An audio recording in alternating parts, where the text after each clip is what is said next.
Señoras y señores, muy buenas noches. Bienvenidos a Galicia Opina. La crisis económica comenzó en el sector inmobiliario y por si alguien tenía dudas, aquí tienen ustedes algunos datos que nos van a ayudar a comprender mejor la dimensión del problema, la dimensión de la situación. En Galicia, en el año 2006, hubo 47.000 visados para nuevas viviendas. En el 2012 estamos hablando de 3.446, tan solo 6 años después.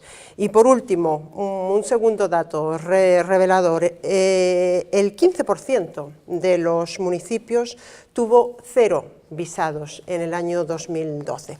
Probablemente nunca volvamos al boom que conocimos en el pasado, pero está claro que debe haber, seguramente, debe haber alternativas. Se lo preguntaremos al invitado que está con nosotros esta noche, el decano del Colegio de Arquitectos de Galicia, Antonio Maroño. Muy buenas noches, bienvenido a Galicia Opina. Gracias. Es un placer. Gracias, también para mí. Están con nosotros también compartiendo esta mesa de análisis y de entrevista 5 profesionales de los medios de comunicación y del periodismo. A su lado está nuestra colaboradora ya habitual, la periodista Ana Peón. ¿Qué tal? Buenas noches, Hola, Ana. buenas ¿Cómo noches. estás? Bien, gracias. A su lado el presidente de la Asociación de Periodistas de Galicia, Arturo Maneiro. ¿Qué tal, Arturo? Muy bienvenido. Buenas noches. En el otro extremo de la mesa, el director del semanario Lunes a Viernes, semanario digital Lunes a Viernes, Alfonso Ribeiro. ¿Qué tal, Alfonso? Bienvenido.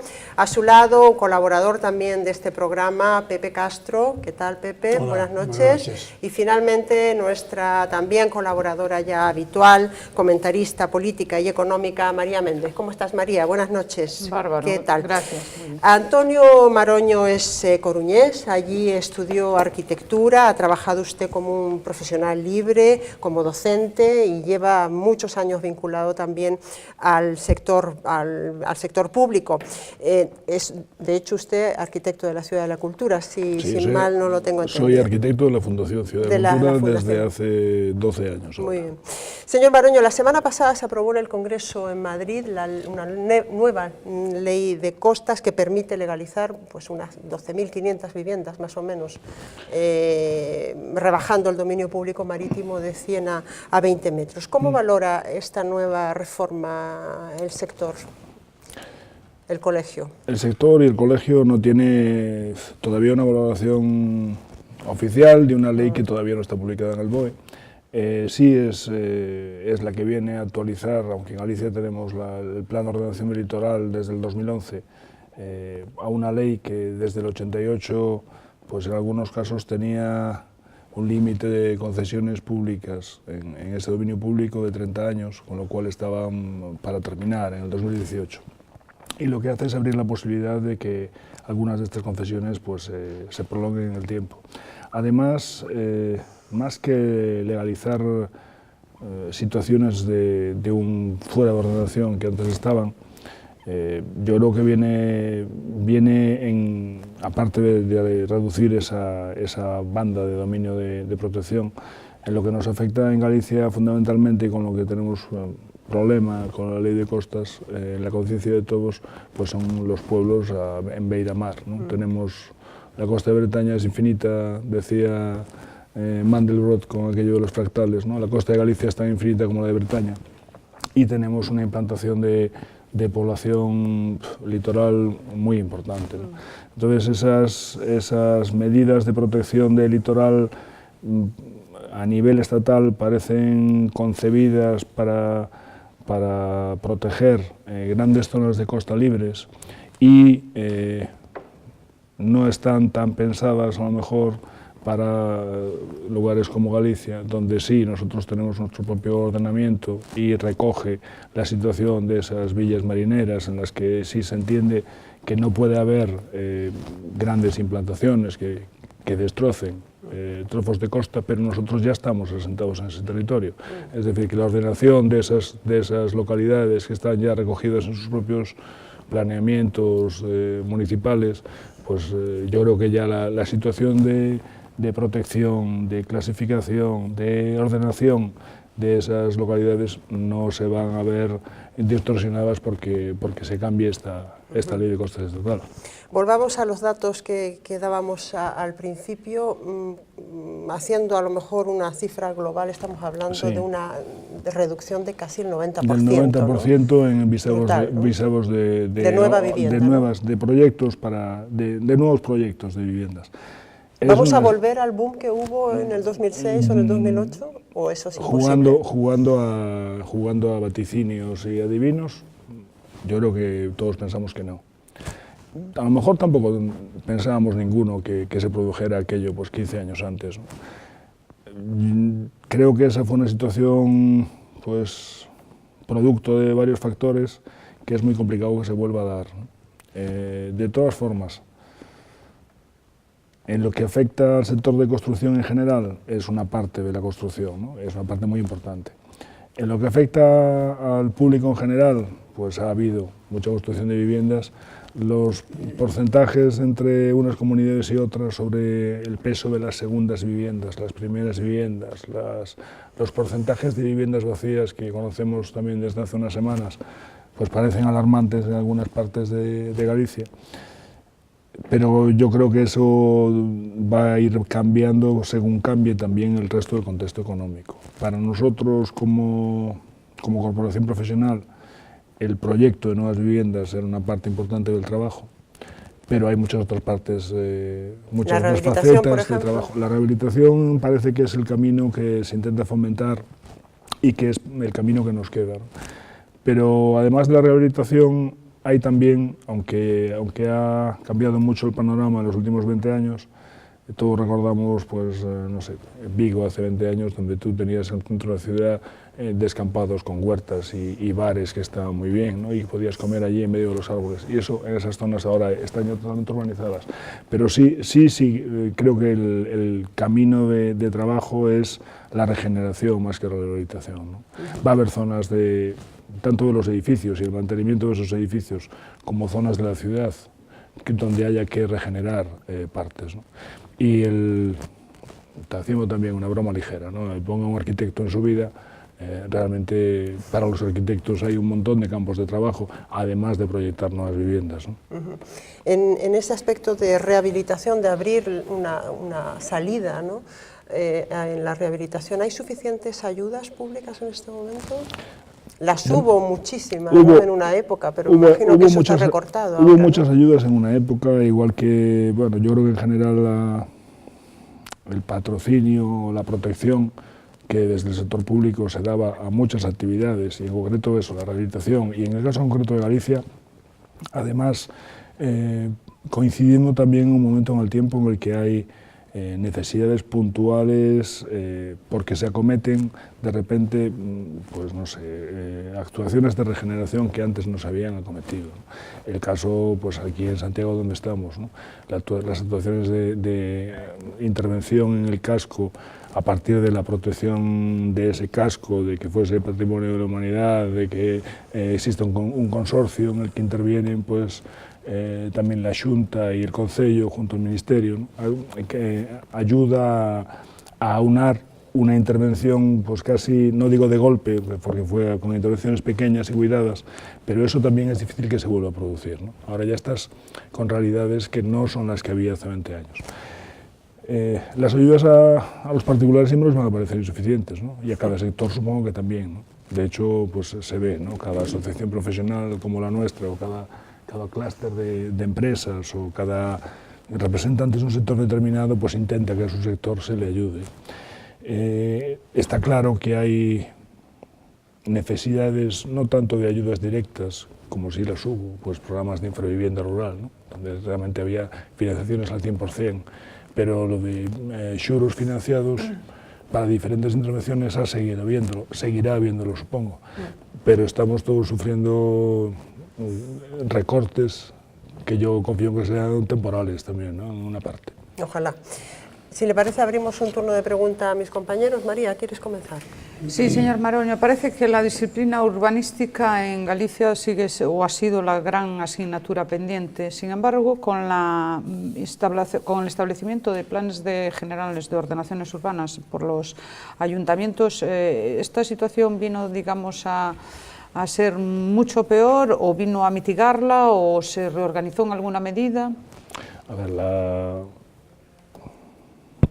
el desarrollo de figuras de planeamiento y en concreto la figura de un plan general de ordenación urbana lo que hace es ordenar, ¿no?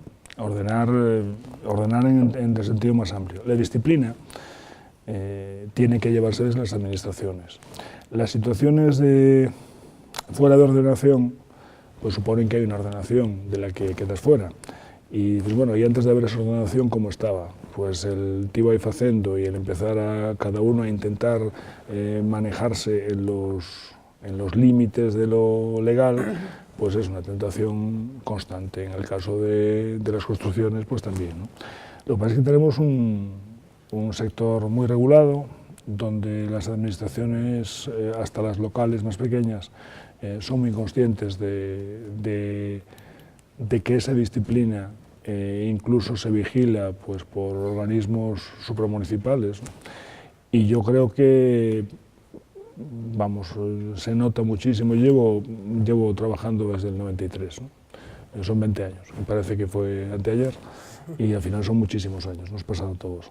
Las situaciones que hoy en día se puedan dar de indisciplina contra esas ordenaciones, yo creo que no tienen nada que ver con lo que pasaba hace 20 años. El número, pero sí siguen dándose. No, sí siguen dándose, pero yo creo que hay una parte que nos afecta a todos los sectores profesionales, que es un cambio de conciencia colectivo. Un cambio de conciencia colectivo con respecto al bien común, ¿no? Con respecto a factores como la gestión de residuos, ¿no? Eso, hace 20 años no era tan extraño que alguien se plantease pues, hacerse una casa y no se preocupara de cómo se gestionaba su alcantarillado, ¿no? En absoluto. Y hoy en día eso lo tiene cualquiera en la cabeza, ¿no? De hecho, yo creo que somos todos también... Más responsabilidad cívica, ¿no? Yo creo que somos todos mucho más conscientes, y desde los pequeñitos, ¿no? Tienes a tus hijos al lado y te miran así raro, ¿no? No sea que tú los eduques a ellos. Ellos nacen de una conciencia de los 2000 y pico, que no es para nada la que teníamos los del 60 y pico, en el 80 y pico, ¿no? Y estamos hablando del siglo pasado, ¿no? O sea, me dicen mis niños, papá, ¿eso era en el siglo pasado? Pues sí, era en el siglo pasado, ¿no? Creo que la conciencia general es mucho mayor, que la conciencia también de que el territorio es un bien es mucho mayor. Y el patrimonio de todos empieza también en ver lo que hace particularmente cada uno, ¿no? Yo sé que hay situaciones que nos pueden parecer aberrantes de partida y que están recogidas en el planeamiento porque salen de situaciones de hecho, pero creo que cada vez es menos admisible por el público en general que se planteen actuaciones para beneficio de unos pocos que estropeen el patrimonio de todos, ¿no? La conciencia de que el paisaje es un bien, ¿no? Un bien para generaciones futuras, y nosotros ahora en unos pocos años podemos alterarlo de una manera irreparable, ¿no? Y estamos incluso en términos económicos, ¿no? Estamos afectando con una operación económica de miras cortas algo que puede ser un beneficio para todos durante muchos años, y creo que eso sí está hoy en día más en la conciencia de todos, ¿no? Felizmente. Pepe, adelante. Se os meus datos non fallan, que a nova lei van a ser salvadas en España 1.000 hotéis, 3.000 chiringuitos, 1.700 industrias e 12.500 viviendas aproximadamente, non? Que responsabilidade teñen en todas estas ilegalidades os arquitectos, falando de responsabilidade cívica, é dicir, do respeto ao patrimonio, porque eu sospeito que a maior parte dos arquitectos que fixeron os planos de todas estas edificacións coñecían que aquilo era irregular, ¿no? Vamos a pensar primeiro se todas esas edificacións foron feitas con planos ou non, ¿no? Realmente esa palabra de chiringuitos que se usa con un tono así moi peyorativo tamén últimamente, no que se refiere a como dicilo, empresas ou FIS de desenvolvemento económico de áreas na beira das praias, por exemplo, poderíamos dicir, non? O que é un bar, que estaba suxeito a unhas condicións determinadas de establecemento e que neste caso estaba suxeito tamén a un tempo limitado de concesión. Eso é o que eu citaba de primeiras, non? Pero as 12.500 vivendas? Claro, é que das vivendas tamén contando no que poden ser beiras de núcleos ou non. Hai situacións nas que hai situacións de facto que supoñen, andando os anos, un problema para ter que xestionar. Donde a actuación pode ser derribar, pode ser ordenar, ou pode ser permitir sin máis. Eu penso que o legislador non mira 12.000 casos particulares, intenta establecer unha norma que se pode aplicar en calquera situación. A anterior lei de costas sí que fora unha lei novidosa, porque era, bueno, incorporaba ou facía esas bandas de protección moi explícitas. Tamén ao estendela a todo o territorio sin máis, neste caso o territorio nacional, atopa momentos nos que o que pode ser unha boa norma con carácter xeral, en situacións particulares pode non selo. Eu teño que pensar, xa que a pregunta vai dirixida a responsabilidade ou non dos arquitectos que interveñen. Hai pouco preguntábame tamén no medio de comunicación que culpa tiñan os arquitectos dos desastres que habían feitos polo país adiante falando de Galicia. Eu dicíalle que os desastres seguro, sin coñecer cada caso particular, serían moito peores sin arquitectos.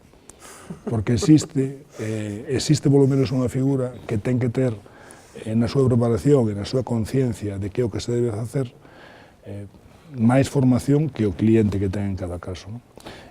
Poñía o exemplo, creo que para todos é patente, salindo de Galicia, según colles unha carretera ou outra, encontraste de repente casi sin solución de continuidade na paisaxe, con un orgullo, unha conciencia do estado ou da presencia de cada aldea moi distinto ao que temos aquí, non? Para ben ou para mal. Eu non penso que os arquitectos de provincias e rexións limítrofes con Galicia sean millores ou peores que os que hai aquí, non? De feito, na Escola de Arquitectura da Coruña, moitos dos nosos compañeiros viñan de fora de Galicia. O que penso é que a conciencia dos propios habitantes desas zonas é moi distinta. E tamén, incluso, por que non dicilo, a viveza de mirar máis alá e dicir, bueno, eu con ter a miña fachada rematada e que do veciño tamén, e ter estas flores aquí, e que a presencia da miña vila contra a carretera seña unha ou outra, iso vai redundar tamén no meu propio beneficio. No caso das actuacións nas costas, hai casos famosos, sobre todo pola prensa, hotéis en zonas que despois son parques naturales, e que son actuacións, persoalmente, podo pensar que lamentables. O arquitecto que desenvolve ese proxecto para un cliente determinado, que responsabilidade ten? Eu penso. Se fose un arquitecto mellor, probablemente o resultado fose arquitectónicamente mellor. Eso non o faría máis ou menos legal. A hora de tramitar un expediente e que este teña licencia, eso ten unha parte técnica na que o técnico ten responsabilidade.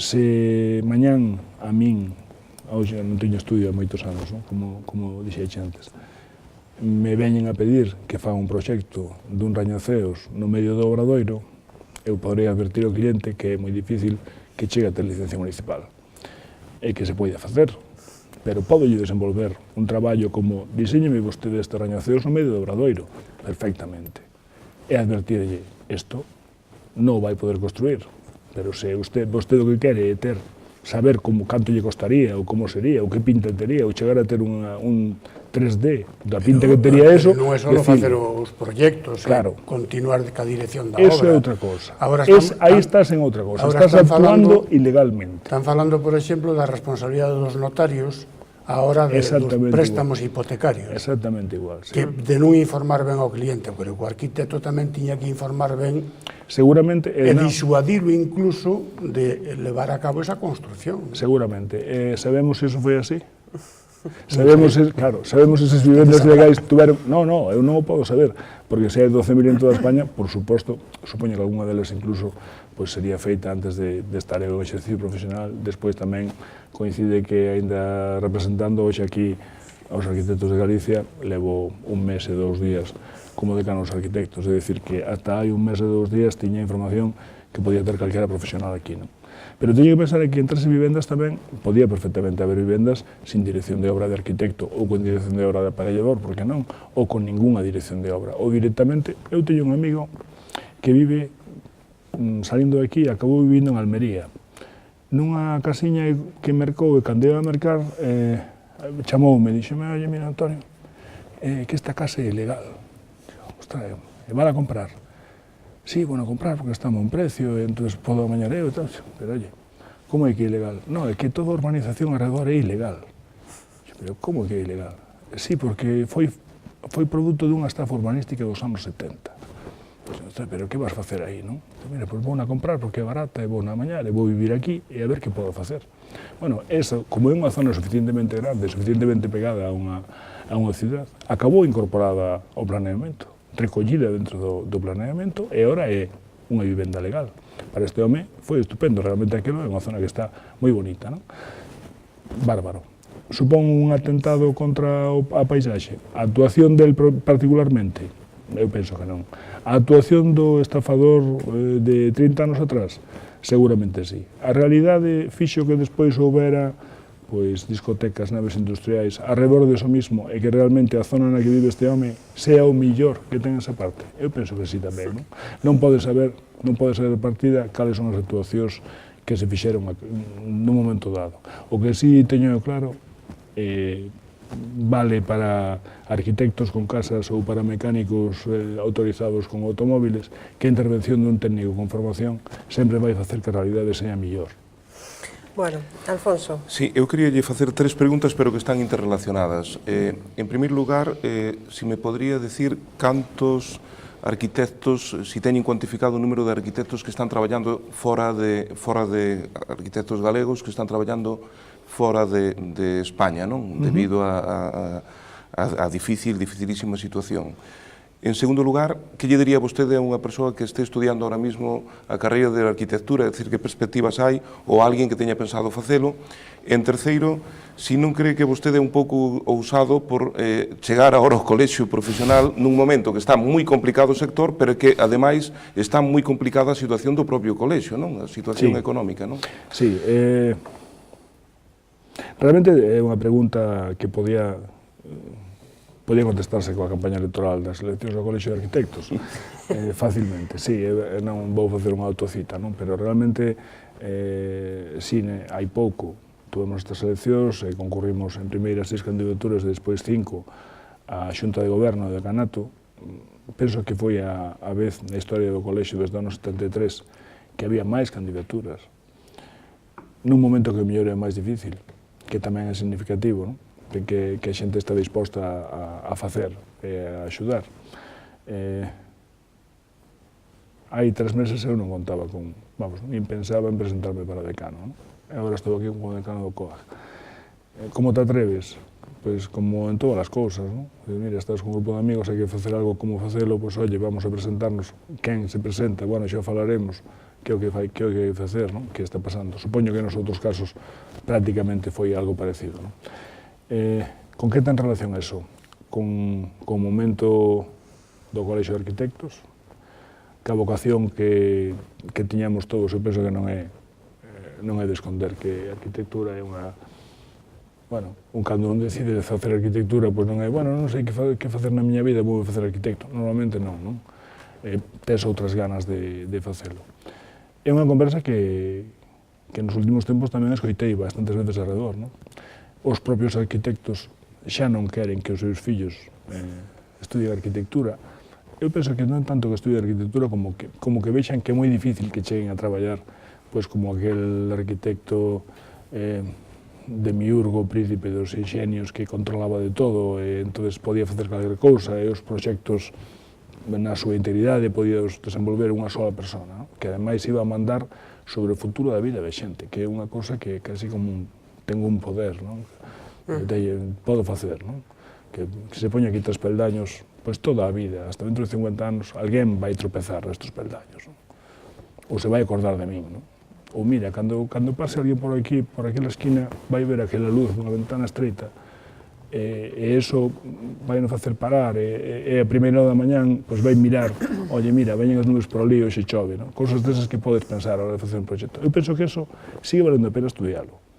É dicir, que eso, todos nós, non sei se acabas nun programa de televisión, pois mentalizado deso desde que eres un cativo, non vou facer un programa de televisión, moitas veces non había televisión cando pensaste en estudiar, cousas así increíbles, non? Ves, moi interesante nas páxinas salmón dos periódicos, cando ves os historiais da xente que che din, fulano de tal, chegou a este puesto, e miras o que estudiou ese home, despois de estudiar psicología, fixe un máster en non sei que, e acabou traballando e iso está.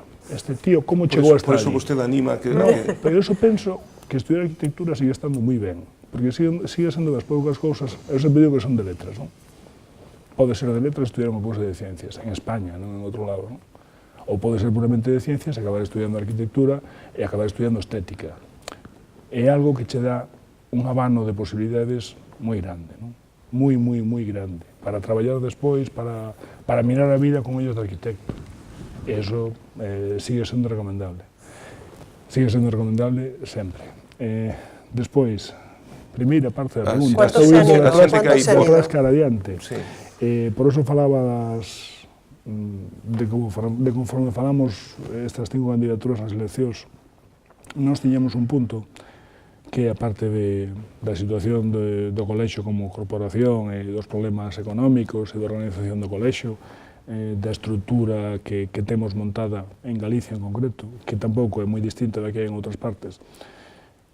Falábamos todos de que fai falta unha visión de futuro que ten que ser unha visión de ilusión, que tes que facer que a xente lle compense estar colexiado non porque teña obriga de facelo, senón porque podes dar unha axuda, un servicio, un apoio que non ten en outro lado. Entón falábamos de, primeiro, facer doado o acceso a conhecimento do colexio a que os que están estudiando aínda non remataron, estar presente na Escola de Arquitectura. Despois, de toda esa xente que sal da escola e non sabe se se colexa ou non, que desexen estar. E a seguinte é que a xente que xa non está aquí, que se formaron aquí, ou que eran de aquí, ou que viñeron a Galicia a estudiar arquitectura e marcharon fora, que poidan ter un vencello co país por medio do colexio. Nese sentido, tamén, pois eso somos noticia de prensa, os arquitectos escapan polo mundo. O que pasa é que os arquitectos españoles que escapan polo mundo son o que en Francia son un par de carreiras, ou en Gran Bretaña son 3, e son unha sola persoa que ten toda a formación técnica, toda a formación estética, toda a formación en urbanismo, que necesita para traballar en todo o campo que pode coller a arquitectura. Entón, somos especialmente aptos para ser explotados en outros países, que é unha pena, porque é un capital humano de aquí. E necesitamos chegar a esa xente, nós, aquí, e telos vencellados con nós. A título de anécdota, conversa de un par de semanas, en Lima colexáronse, Lima capital, colexáronse desde primeiros deste ano 600 arquitectos españois, fundamentalmente de Madrid. Supoño que moitos tamén viñeron de aquí, non? Solo en Lima, 600. Claro, é un comentario que tampouco teño avaliado, vostede ten que saberlo, non, realmente non o sei, non? Comentaron, parece máis asombroso, pareceme moitos, pero tamén é chamativo, non? 600 son moitos, nós aquí en Galicia somos 3.000, menos de 3.100, e na Coruña somos 1.200, moitísimos, non? Arturo. Yo o Ana. Arturo. A mí una cosa que me preocupa, bueno, que me llama mucho la atención, aquí hemos hablado de la disciplina y hemos hablado también de derribar pues, edificios o de ver cómo se solucionan problemas de la costa, pero en una ciudad, como hay un caso en La Coruña y hoy ha salido otra noticia, A mí me parece una falta de sentido común que un juez pueda decir que se derribe un edificio de viviendas. Desde vuestro punto de vista, ¿cómo lo veis este tema? Yo no lo entiendo. Es decir, no soy capaz de comprender que derribes este edificio de 200 viviendas y quede esto como un solar. Eso no lo entenderías, pero entenderías, derribes este hotel Algarrobico y quede esta playa como la playa que era, ¿no? Los jueces también tienen un trabajo que al final es un trabajo técnico. Muchas veces, no sé, el sentido común puntúa o no puntúa. Yo entiendo que es difícil plantearse una operación como restituir la legalidad, en el caso de un edificio como el que fue de Fenosa en la esquina de la avenida Finisterre en Coruña, ¿no? La denuncia de la que se inicia o de la que deviene ese fallo final es de un arquitecto. Es un arquitecto que ve lo que pasa con el cambio de un edificio, que, bueno, aparte que es un edificio muy, muy correcto, ¿no? También de otro compañero, y del que había pocos hermanos en Coruña, que era un edificio de uso de oficinas, con plantas diáfanas y con una estructura metálica, unos muros cortina de vidrio, y ahora se ha transformado en un edificio con muchas particiones intermedias, destinado a viviendas, con unas fachadas pesadas, al margen del lenguaje formal, ¿no? Del lenguaje formal y del aspecto final, ¿no? Y de que uno pueda pensar si Coruña está mejor o peor con esa esquina transformada. Hay una parte que es, pues, la razón de la legalidad, y yo creo que ahí hay un punto también que es ese todo el sentido común, de esto causa más daño o causa más bien con lo que cuesta y con la cantidad de personas que se ven afectadas por esta decisión. Y es muy difícil, todos podemos tener una opinión particular, pero es muy difícil pensar cuál tiene que ser una actuación pública en ese caso, ¿no? Yo creo que el trabajo de los arquitectos sí podía ser envidiable, de lo que hablamos hace un momento, ¿no? Eso de pensar la vida de los demás, ¿no? El trabajo de los jueces al final es casi lo mismo, pero a mí no me parece nada envidiable, porque es posible tener una resolución injusta aplicando la ley estrictamente. Yo creo que en muchos casos que conocemos, en cualquier ámbito de la vida, que sí es posible, ¿no? También puede ser irrealizable la sentencia. Esa es la otra parte. Claro. Yo de niño cogí el bus para el colegio durante por lo menos 5 años enfrente de ese edificio. O sea, yo el aspecto de ese edificio, ahora paso con mis niños de la mano, camino a su colegio, pues prácticamente todos los días. Camino al colegio no, volviendo del colegio, sí, ¿no? sí, sí. Prácticamente todos los días. A nivel de ojos, en lo que uno ve cuando anda por la calle, esa acera más o menos ancha, el ensanchamiento de la plaza que forma la U de ese edificio, no ha cambiado prácticamente nada, ¿no?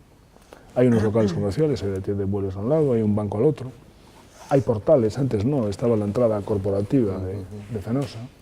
A nivel de calle prácticamente, del viandante inmediato no se nota. Si pasas en coche y bajas por el Finisterre, lo que te sale de repente pues es así un edificio de viviendas, ¿no? Yo no lo puedo calificar tampoco. O sea, personalmente sí podría, pero como decano del colegio seguro que no, ¿no? Tampoco cambia mucho el volumen, ¿no? No cambian las zonas de sol, cambia el reflejo de la luz que tenía el edificio anterior con el que tiene ahora. A nivel del usuario, cambia un montón. ¿Qué es más importante? ¿Qué afecta al patrimonio colectivo? ¿El tamaño del edificio? ¿El uso que tiene el edificio? ¿O cómo a nivel de calle tú pasas al lado con los niños? Es muy difícil pensar. Y realizarlo de todas formas, hoy en día no hay prácticamente nada, ¿no? Lo que pasa es que un coste, desde luego, no de sentido común, seguro. Ana, adelante. Sí, buenas noches. Hola. Decía Carla cuando le presentaba que usted ha sido arquitecto de la Fundación Ciudad de la Cultura. Sigo y soy. Y sigue siendo. Yo quería plantearle 3 cuestiones sobre la Ciudad de la Cultura. En primer lugar, ¿qué opinión le merece el proyecto como tal de la Ciudad de la Cultura? Que recordemos que nació ya hace unos cuantos años cuando la situación económica era muy diferente a la actual. En segundo lugar, ¿qué le parece la decisión de suspender las obras? Y en tercer lugar, ¿qué perspectivas de futuro le ve usted a la Ciudad de la Cultura? A ver, puedo contestarlo como si me preguntase qué me parece mi hijo, ¿no? ¿Qué me parece mi hijo? El mayor, pues es un chaval estupendo, ¿no? es mío, se parece a su padre, es una cosa fantástica.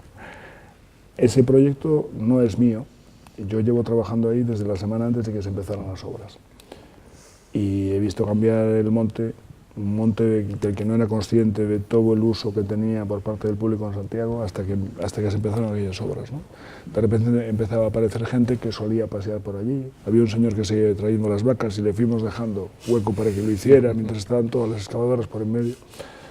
La segunda semana de obras, la tercera, llegó un halconero que solía llevar halcones a entrenar allí y eso es una experiencia estupenda, ¿no? Y soltó una paloma y la paloma aprovechó que había obras, se metió debajo de una excavadora y el halcón no la cogía, ¿no? Cosas asombrosas. Yo el proyecto no lo quiero como un hijo porque tengo dos, pero casi, ¿no? Porque lo conozco desde que se iba a empezar a hacer y aún no había proyecto casi. El proyecto de ejecución se fue haciendo. Entonces no puedo ser objetivo. Sí está claro que es un proyecto hijo de una determinada situación, no solo económica, distinta a la actual seguro, ¿no? Que decide ralentizarse en su momento, que se repiensa un par de veces por el camino y que ahora con una suspensión temporal en marcha pues se decide suspenderla definitivamente. Un poco al hilo de la pregunta anterior. Hay decisiones necesarias y hay decisiones que son hijas de cada una de su momento. Yo creo que el proyecto, y creo que se puede ver por cualquiera si compara los otros proyectos que concurrían, era un proyecto muy ambicioso que suponía en aquel momento, hace 12 años, una manera totalmente distinta de abordar un edificio, de manera que lo que estás haciendo es reconfigurar un paisaje. Y había cosas similares, ¿no? Pero cogida la obra de Eisenman nada más, es casi un punto de inflexión en eso junto con el proyecto del monumento al Holocausto judío en Berlín, ¿no? Es muy distinto a todo lo que Eisenman había hecho antes. Solamente desde estética, ¿no? La potencia de una idea de rehacer una encima de un monte y formar un valle así entero, ¿no? Es casi un movimiento de orogénesis enorme, ¿no? Eso sí que es un proyecto de paisaje, ¿no? que es muy atractivo, ¿no? Tiene mucha fuerza de idea detrás. Por el camino... Pero pues, es difícil mantener esa idea muchos equipos así de bucólica gente, en este momento, ¿no? Ya, bueno, es la idea bucólica, pero después eso no es una idea tan bucólica, porque llegan a formarse edificios dentro de esos montes, y esos edificios hay que proyectarlos, hay que calcularlos, hay que ajustarlos, hay que sacarlos a la licitación pública con unos presupuestos X en ese momento, ¿no? En unos tiempos determinados, pero esa obra tiene la capacidad, ha tenido la capacidad de, desde aquella idea primera de hace muchos años, acoger cambios de uso, acoger cambios de cliente, recoger esos nuevos estudios y agruparlos sin perder la fuerza de esa idea inicial.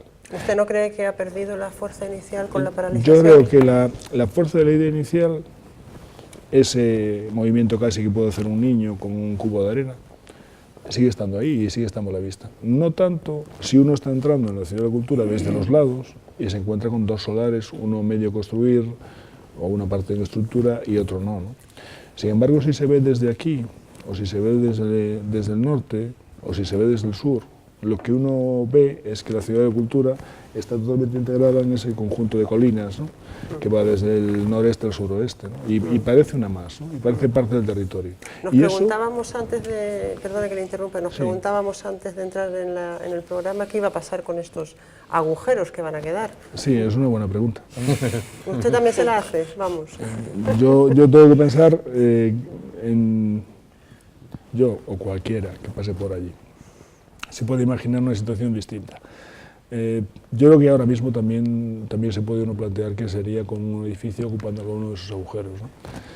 Cuando se abrió el primer edificio de la Ciudad de la Cultura y empezó a haber trabajadores dentro y uno pasaba al público, todos los trabajadores llegaban desde un extremo que no es el que estaba pensado para llegar, ¿no? Y todo el mundo aparcaba al pie de las torres de Getxo, aquello estaba en obras. Se completó el segundo edificio, se pavimentó la calle entre los dos y hubo un día que estábamos nosotros organizando esa parte de cómo funcionaban las obras y le dijimos a todo el mundo, bueno, a partir de lunes ya no aparcáis aquí porque esto va a estar en obra, aparcáis al otro lado y entráis por la calle. y de repente, en 2 días, la gente que llevaba allí un año trabajando me paraba y me decía, Antonio, ya entiendo lo que decías, ¿no? Ya entiendo lo de que una calle se metía en un monte que subía a los lados, ¿no? Eso había pasado unos años antes, cuando ahí había unos palotes de estructura y la gente pasaba por la autopista y de repente se cubrió de chapa el primer edificio, apareció como un volumen y nadie lo había visto y todo el mundo llevaba viéndolo años, ¿no? Lo que pasa es que, ¿qué hicisteis este mes? Si nos vamos dando Nada. cuenta a ritmo de un año, la cosa tiene para largo, ¿no? Sí, a que terminemos o de a tener ritmo esa de- visión. A ritmo de una década. Entonces, la última parte de la pregunta de Ana era, ¿cuál es la perspectiva para el futuro? Yo sigo diciendo, no soy objetivo, esto es una visión totalmente subjetiva. Yo creo que ese proyecto, antes hablábamos de país, ese proyecto es un proyecto de escala país y es de escala temporal a tiempo, a mucho tiempo vista. Yo sigo pensando por las mañanas, te levantas para ir a trabajar en algo que es bueno para el país, de que tus hijos van a estar contentos, mi padre trabajó aquí, o tus nietos, decir, mira, no, ahí trabajó una vez mi abuelo, ¿no? Yo sigo pensando que a muchos años vista, Es usted un esto va a romántico, ser, señor Maroño, me sí, parece. señor, sí, señor, esto va a ser rentable para todos, pero ahora mismo es inabordable seguramente. Pero eso, desde mi punto de vista, es como el padre que tiene una hipoteca sobre un castillo Sí. y se la deja en herencia a sus hijos pensando que les deja Depende. un bien precioso y preciado. Lo para el leíamos futuro. hace una semana, ¿no? En uno de esos Piedras. artículos de fin de semana también. No ¿Usted recuerdo de cree qué que esto es medio sostenible para Galicia? Yo creo que sí. Dicho en Román Paladino. Vamos. Sí, yo lo creo. Con 50 millones que cuesta al año sostener ese monstruo. Sostener un monstruo, en cuanto uno dice, ¿qué cree usted de que cueste 50 millones sostener este monstruo? La pregunta está llena de ¿Usted no cree que tensión, Galicia ¿no? vive exactamente igual, sin ese costo y esa ciudad de la cultura? Sí, y sin muchas otras cosas además también. Muchas otras. Sí, sí, no, seguro. Somos capaces de vivir sin Sin muchas los de tres las cosas que aeropuertos, tenemos. por ejemplo. Bueno, Pues nos nada, vamos a pues, quedar, nos vamos Y a Bilbao, quedar, Bilbao vamos podría a vivir sin el quedarnos- Guggenheim, ¿no? Totalmente. Vamos a quedarnos, casi prefiero con la visión del señor Sí, Maroño, sí. que es romántica y positiva, con Yo respecto a la quito- ciudad de la yo cultura. quito la pregunta también me quedo con su visión positiva Muchísimas de que será gracias por el haber futuro. estado compartiendo este ratito con Un nosotros placer. y le deseo pues lo mejor, porque efectivamente usted se acaba de estrenar, le queda mucho por hacer, ¿no? Falta ¿Cuánto es fa- el mandato? Falta fará, ¿no? Llegamos a mitad de mandato, las legislaturas son de 4 años y tenemos 2 por delante. 2 por delante. Bueno, pues que tenga muchos éxitos en esos 2 años. Muchas gracias y muy buenas noches. Gracias a ustedes. No se vayan ustedes, hacemos una pequeña pausa de 2 minutos y seguimos con la actualidad del día. Hasta ahora.